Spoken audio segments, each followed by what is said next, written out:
Welcome to Strata. I'm Glenn. And I'm Brandon. Welcome to the Minds on Muscle podcast. Hey everyone, this is Brandon from the Minds on Muscle podcast, and I am here with Glenn. Thanks, Glenn. And today we're going to talk about getting back to exercise after COVID-19 lockdown restrictions, because Canada has been a bit of a dandy lockdown, and gyms, getting back to fitness centers, spin bikes, yoga studios have all been locked down. We're at a great point in 2021 where they're opening things back up in Toronto, and specifically, I shouldn't say Toronto, Ontario and York region, and that gets Strata back to working, hence why Glenn and I are here together, and we're excited to talk to you guys about it. Yes, it's been a long time coming that you and I get to sit down in one space and talk about exercise and actually also work with people, which I've missed. I mean, we're both still working with people and have been working with people one-on-one virtually, but I find, at least for me, the experience that I can provide a client is greater.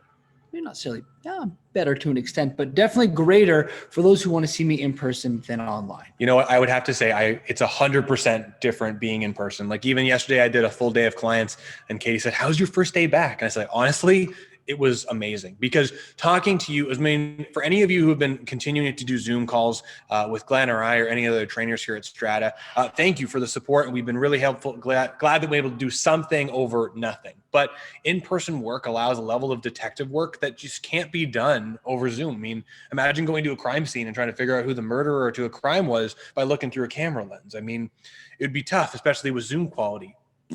Right. So the truth is that Glenn and I are very happy to be back in person. And I mean, it's a bummer, because one thing I've seen every time we've done a lockdown is that clients have made some amazing progress before lockdown. 2.5 months go by. Only so much can be done at home with body weight exercises and specific implements in our machines and our exercise professional processes here. Add a layer of customization that just can't be recreated at home. 100%. And that's actually a wonderful segue into today's topic, which is returning to exercise after a prolonged period of time off. A lot of our clients are going to be coming back to us. They may have done some exercise at home, but a lot of times, if you're used to seeing a professional, there's a level of accountability that sometimes can be hard for some people to recreate on their own. And I know, at least my clients, a lot of them haven't been exercising the same way to the same extent. And I'm expecting some changes to their body when we start working together again.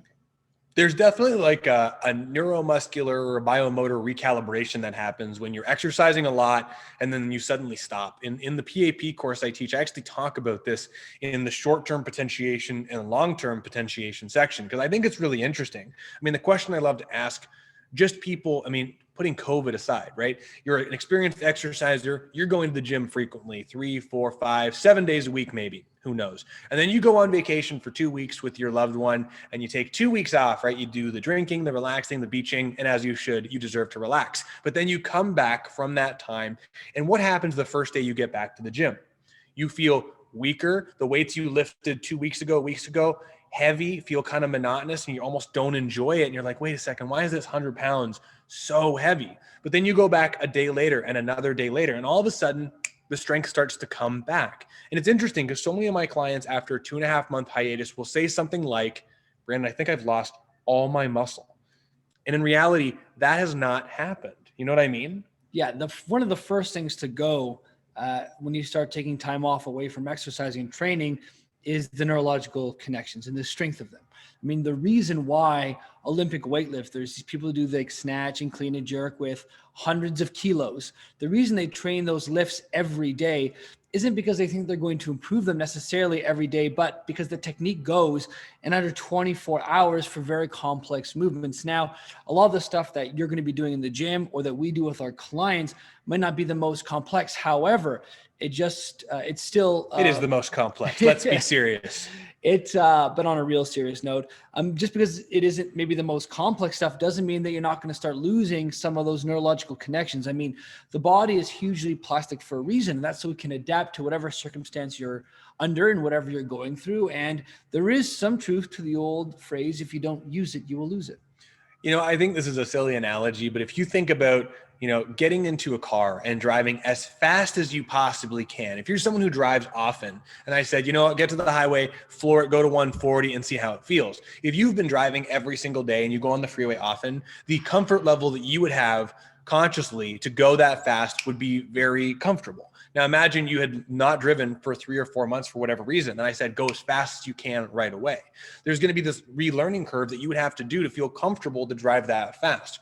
You could think of that with your nervous system as well, is that when we do these hypertrophy, right, hypertrophy style exercises, if you've grown muscle and changed your composition to do any of these exercises, these very complex exercises, come on, right, these complex exercises, and you've made these mechanical anatomical adaptations, you still have the motors. Your car still has that V8 engine in it. But to take it and optimize that engine and use the full V8, use all the cylinders, max out at 140 or whatever it may be, there's a bit of comfort that has to come back to the body. Right? If you think about when your body engages all of those muscles to lift a really heavy weight relative to you, it takes a lot of calibration, a lot of signals from the nervous system, and a lot of utilization of all the big motors you have. But if you're not using them, COVID, vacation, whatever it may be, you still have the motor. It's just the nervous system is not engaging and recruiting all of those muscle fibers in the same way. Yeah, and it becomes dually complex when you start going through movements that require more orchestration. So there's a difference between coming back and doing some leg presses where you're set up in a machine, the path of motion is relatively consistent, you're pretty safe because you're well supported, to doing a back squat, right? With a weight on your back, maybe some of these muscles that you haven't been using in a while are deconditioned, and you're doing something heavy. And that's when you're probably most prone to injuring yourself, right? If you're trying to do these 3 or 4 or 5 rep maxes on these back squats versus trying to do something in a leg press that's lighter that you can go for longer on and start conditioning these tissues again. There definitely is like a recalibration process that doesn't take that long. Like, it's funny because I was about to say this and I was afraid it was going to sound like recalibration process. Like, wait a second, I got to train for 6-8 weeks to recalibrate my body, perhaps to some extent. But in reality, a lot of the strength changes over a few month period of time that have degraded a little bit, degraded, poor English there today. Degraded, right? A little bit from the first day to now, you can have that strength and the recalibration of your nervous system happen very quickly. I mean, this is the idea when we talk about potentiation and neuromuscular facilitation. It can happen pretty fast, but you have a lot of joint tissues, a lot of tissues that are involved. You have your skeletal muscle, you have tendons, you've got ligaments, you have bones, you have cartilage, and all of which modify their structure just a little bit with repetitive stress. And if you remove those stressors for several months, this is where there becomes an opportunity for an injury if you just get right back to the same workout you did the last day exercising. That's where we see a lot of those risks happen. Yeah, and so, Brandon touches upon a really great point in that a lot of these tissues in the body, muscle, bone, some of these tendons, these tissues, because they take a little bit longer to make changes to, right? Like, no one goes to the gym, does a workout, and then has their chest blow up, right? I mean, if you want to get some real muscle on your body, you got to work out for a few years at least to start seeing some real changes. And just as slow as these changes take to come to your body, it actually takes them a little bit longer to fall off as well, right? So you might be feeling like you've lost all your muscle because you haven't worked out for 2.5 months or 2 months or a month. But the reality is that, you might not just feel as strong because your calibration is lower. And perhaps, I know this happens to a lot of people, if you're not working out as much, but you're eating the same amount of food, you might actually put on some body fat as well, which might give you the illusion of maybe having less muscle because you can't see what you've got on your skeleton.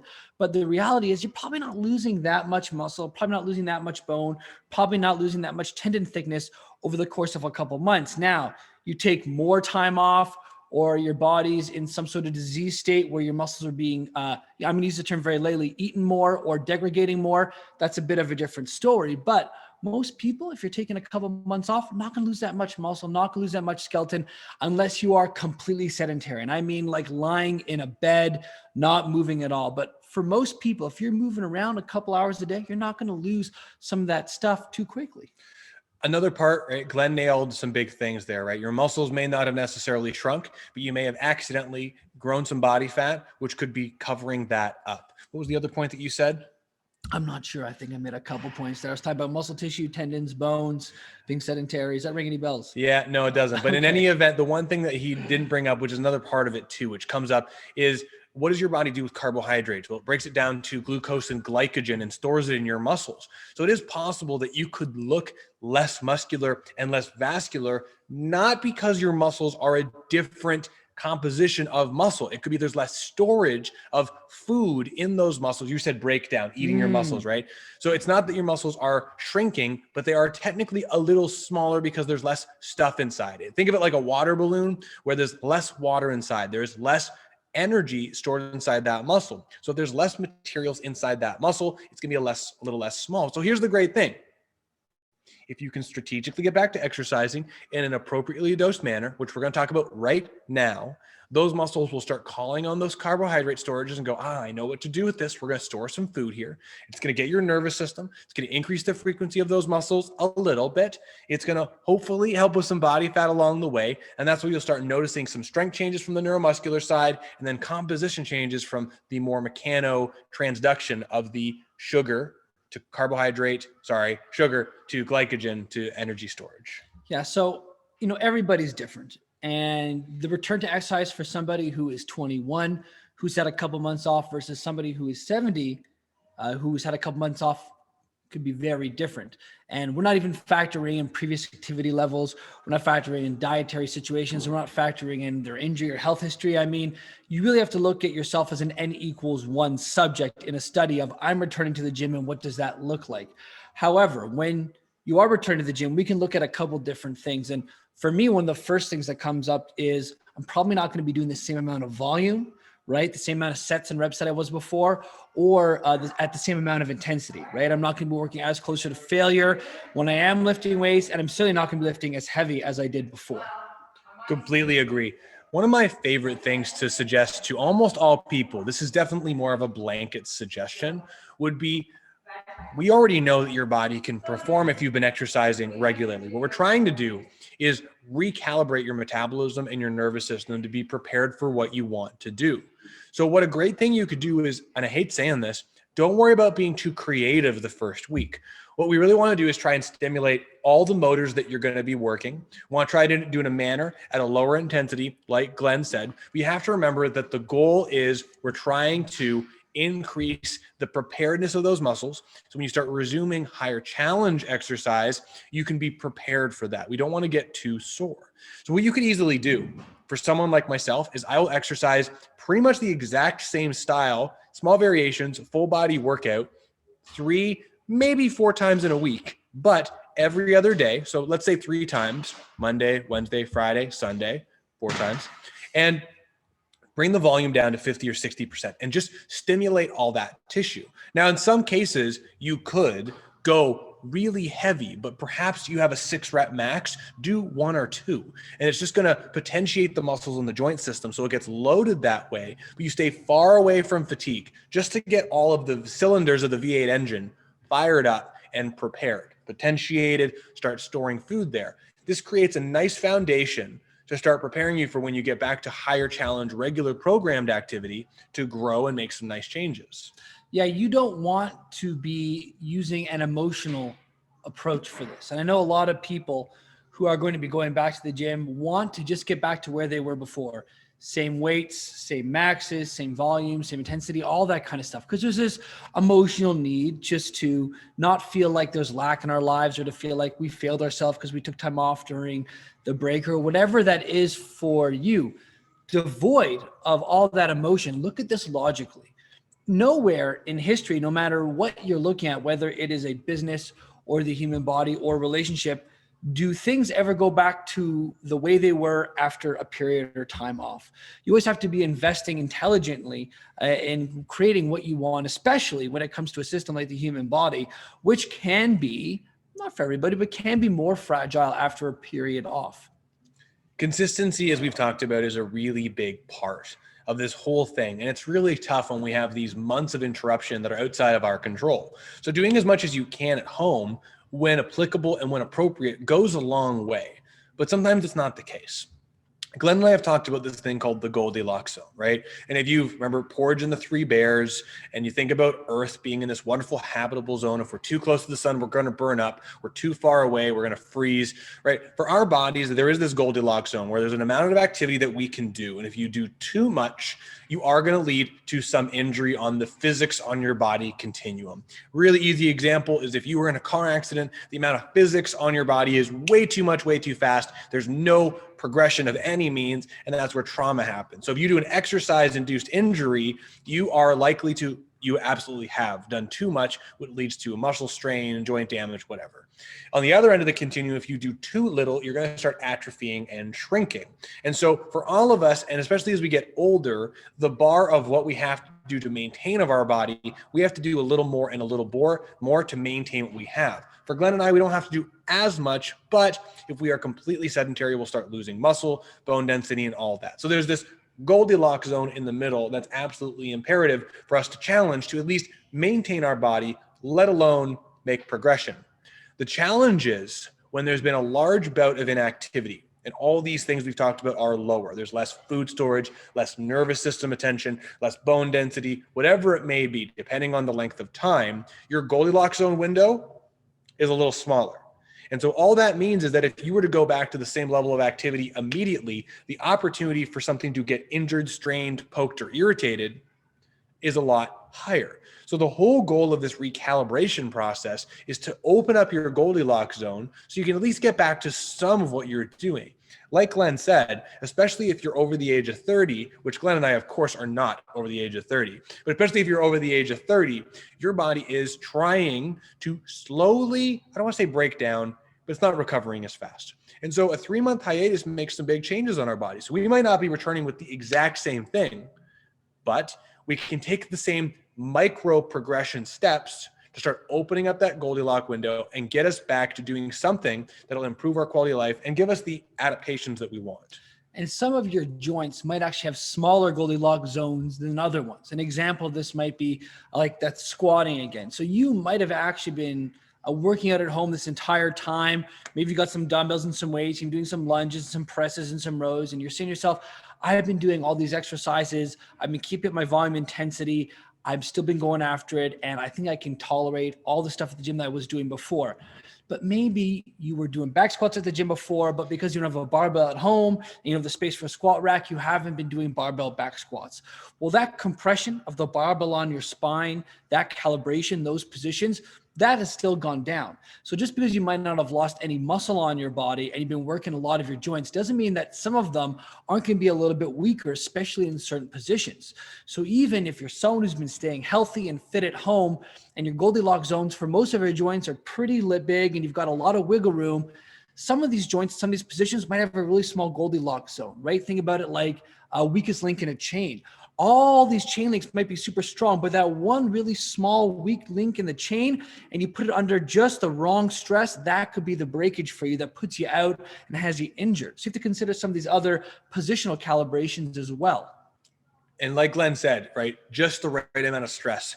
That's, exactly the best explanation for it. But the problem is there's no way to calibrate what level of stress is going to cause that problem. So in this case, like you said, you can't have an emotional attachment to this.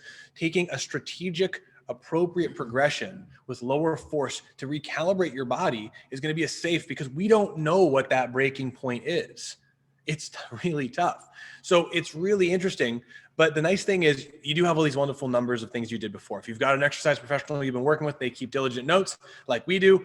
They'll know, okay, you did a squat last time when you were here at 160 pounds. Great. Let's try 80 or 100 pounds. We're not going to go to fatigue, and we're just going to stimulate everything.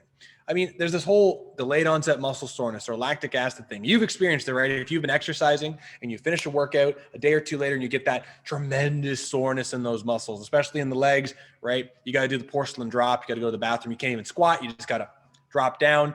It's tough and it's really, really sore. And in some cases, these sorenesses in small doses are fun, small. But if you do too much soreness and you can't move your legs properly for 3 or 4 days, you did too much. And you'll be really surprised, maybe you've experienced this, but I find most of my clients are surprised at how easily this soreness can be mustered at the very beginning of returning to a relationship. So this brings up one of my favorite things, which maybe you can touch on, This idea that we learned from the resistance training specialist program, micro progression. Micro progression. Micro progression to me is really small increments, really, really small. And there's dozens of different ways you could do this. It could be increasing through the range of motion. It could be adding a rep or two workout to workout. It could be adding a pounder to a poundage workout to workout. I mean, the whole idea is you're just trying to nudge the needle a little bit in one direction. And the jumps don't have to be huge. And again, you don't have to mostly just try to get back to where you were as quickly as you can. If you are training optimally, you're actually getting back to where you want to be as optimally as you can. I mean, I know it's redundant to use the word in the definition, but I think you know what I'm talking about. I mean, if you think of it this way, that you have a number goal, and let's just say this meathead number, because it comes to my mind, like a bench press, and you want to bench press 225 pounds, right? But you're at 200 pounds.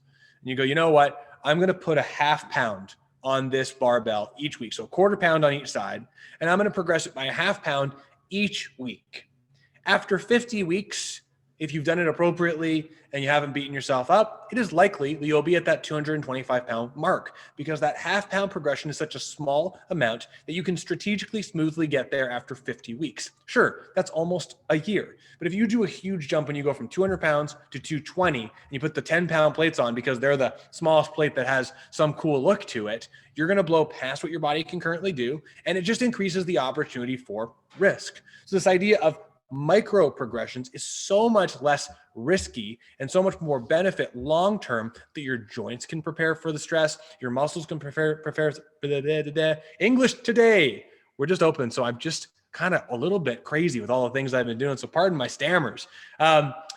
You've micro progressed just perfectly that you're not going to cause any damage to your body. And I find that to be the best way to go, because you can keep those results and have them not go anywhere. But the risk of doing this high stakes stock of throwing your money into something where you could get a lot of return really quick or lose a lot really fast, I don't think is worth it, especially as you get older. And this idea of micro progressions, this isn't just about resistance training in the gym, lifting dumbbells and lifting weights when it's just you doing your own workout. This applies to other activities as well, like shoveling the driveway or other physical exercise as well. Yeah. Things like yoga. I mean, our relationship when we hear yoga is very like graceful. And for some people, it's a little bit more of a faster pace, like with vinyasa. But even if you haven't been doing yoga for a while and you go back to a yoga class, think it's going to be very slow and graceful and very easy, it could still be challenging you in that you're putting your joints in positions they haven't been experiencing for some time under increased resistance. Or you could be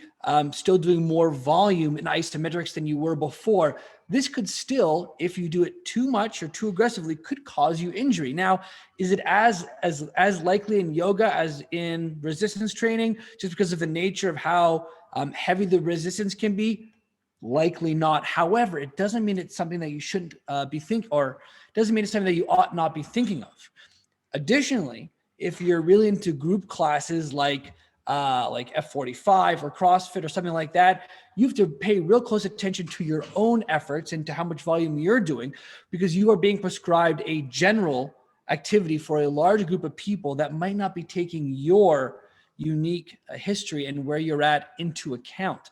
So, I mean, when we work with our clients, we've got the numbers. We know what we're doing with them. We knew what they were doing before the break, and now we know what we're going to be doing with them. Now they're back working with us, but you might not have the same access to information.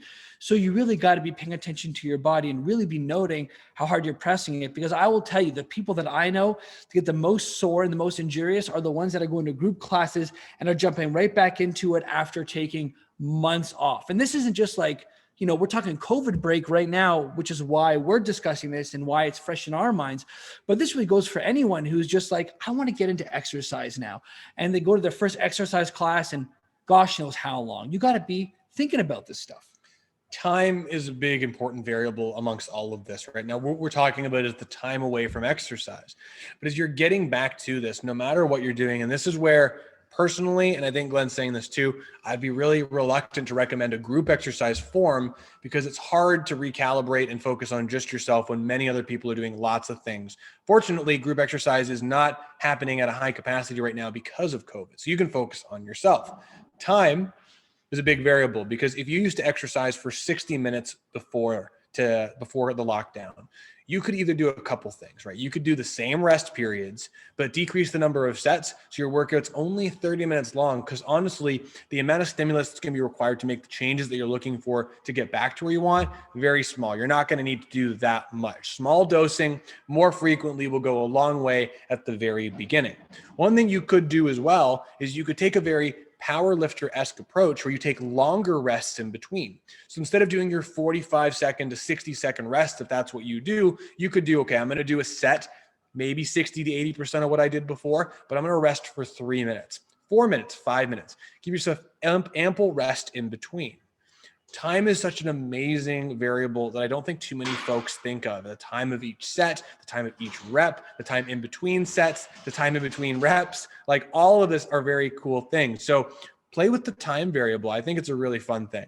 There are so many different ways to load up joints. As Brandon said, time, the amount of resistance, the positions that you're in, the duration of your workout. I mean, there's so many different ways to progress yourself in your own unique way to improve the capacity of your body.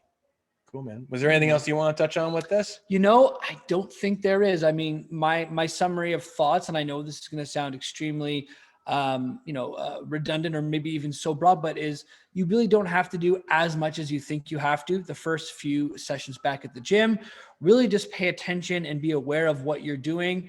And if you're thinking about whether you should call your workout or not and you've done enough, I would listen to your instinct and probably call it sooner than later just to make sure that you stay safe and healthy. And do not forget about what Brandon said about the Goldilocks zone, because I think that's a fantastic way to be thinking about the tolerance of your body right now as you return to exercise. Listen, Glenn and I are at this place, as you guys can tell by our shirts, called Strata, which I really love. And we talk about exercising pain-free. And our whole mission, even before this virus was even on the table, was boosting your immune system, boosting your quality of life and your motion and strength so you can continue to do what you love for your entire life.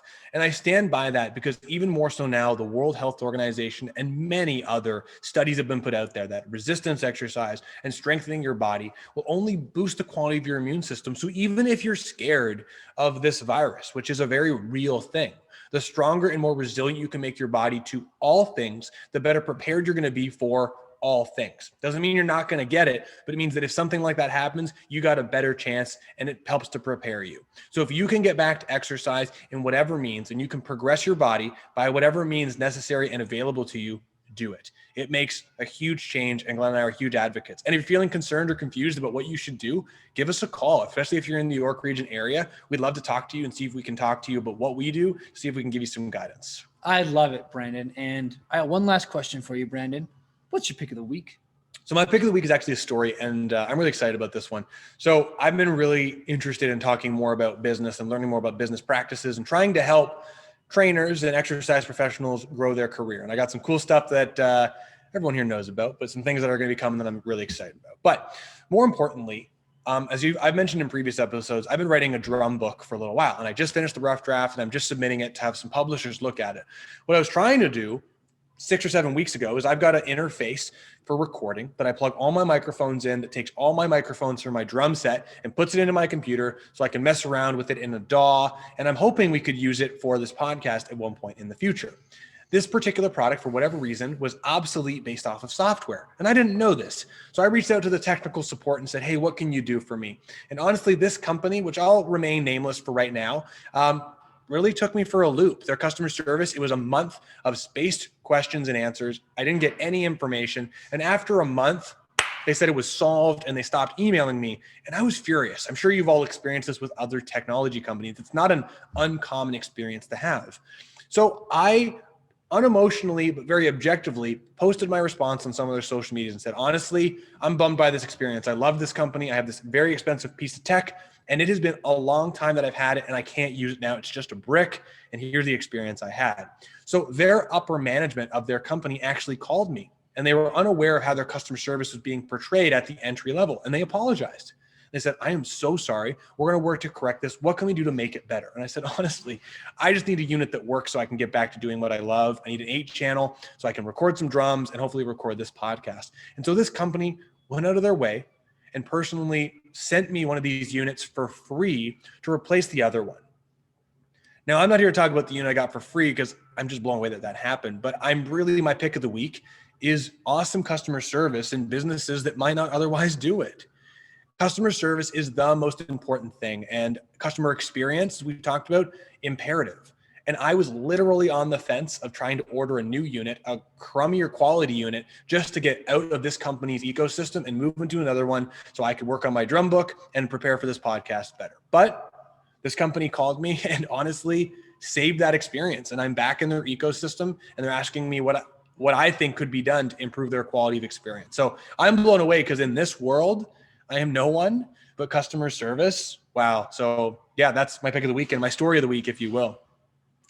Always feels good to have a great experience with someone. And it's funny. We're in a world where it's so much easier to remember the poor experiences. Like I can remember all the poor experiences I've had at businesses, and I can rarely remember ones where I've had an amazing experience. And so when you do have an amazing experience and you want to share it with people, that really speaks volumes of the company. I'm sure we'll hear about the company in the future, but I think it's fantastic. Yeah. So Glenn, what's your pick of the week, man? My pick of the week. Now, it's an organization I've been working with for a while, and I think I've already bumped them once on the pick of the week, but I got to give them a second shout out because of current events. So my pick of the week is Stray to Play. My girlfriend and I in December fostered a dog from Mexico, and he was a cute little puppy. When he was great, he was amazing. However, he had some social issues, which we just weren't equipped to help with. So we helped find him a foster home, and thanks to this organization, this coming Monday when this episode comes out, actually, so I guess today, if you're listening, we're actually going to be adopting a little puppy from Turkey. Her name is Luna, and she's a sweet little terrier lab mix, cute as a button, little brown marks on her face. And this wouldn't have been possible without this wonderful organization, Stray to Play. So Stray to Play is an organization. They work with other dog fosters from around the world. They fly the dogs to Toronto. They set them up with a foster for 3 weeks so people can learn about the dog, its pros, some of the things it needs to work on, the personality, and then find it a suitable home. The organization is a non-for-profit. They pay and take care of all the stuff that you need to foster the dog: leash, food, collars. They take care of all the vet bills. They're amazing like that. And then the adoption fees are quite reasonable considering what's going on. And so it's just been an amazing experience with them. A lot of other organizations, I don't know if you know this, they actually don't even have a foster period where you get to learn about the dog, then find a forever home. A lot of times you just have to adopt the dog and you don't even really know what its personality is like. It can be a bit of a shot in the dark, and it's heartbreaking when you have to give an animal back because it's just not a great fit for your home. So this organization, there's none of those concerns because you really get to learn about the dog before you adopt it. I can't say enough great things about the Stray to Play organization. They are amazing. I highly recommend, if you're looking to adopt, do this organization. If you want to foster and help dogs out before they find their forever home, look for Stray to Play, straytoplay.org. I think it's just stray and then TO and then org.com. Amazing organization. We're really excited to get our hands on little Luna and give her a forever home. And I'm sure you'll find some more pictures of her on my Instagram. And I'm just really excited to be working with this organization. So my pick of the week, Stray to Play and our little puppy Luna. Everyone, thank you so much for checking out this episode. Please, if you have any questions about preparing for exercise after COVID, don't hesitate to reach out, send us a DM, call us at Strata. We'd love to talk to you and see if we can offer some suggestions. Thanks for checking out this episode. If you like this content, please share it. Please tell people about it. And we'd love it if you gave us a 5-star rating. We are available on all platforms that podcasts are. And Glenn, where are we? We are on, in person. I get it. Sorry, brick and mortar.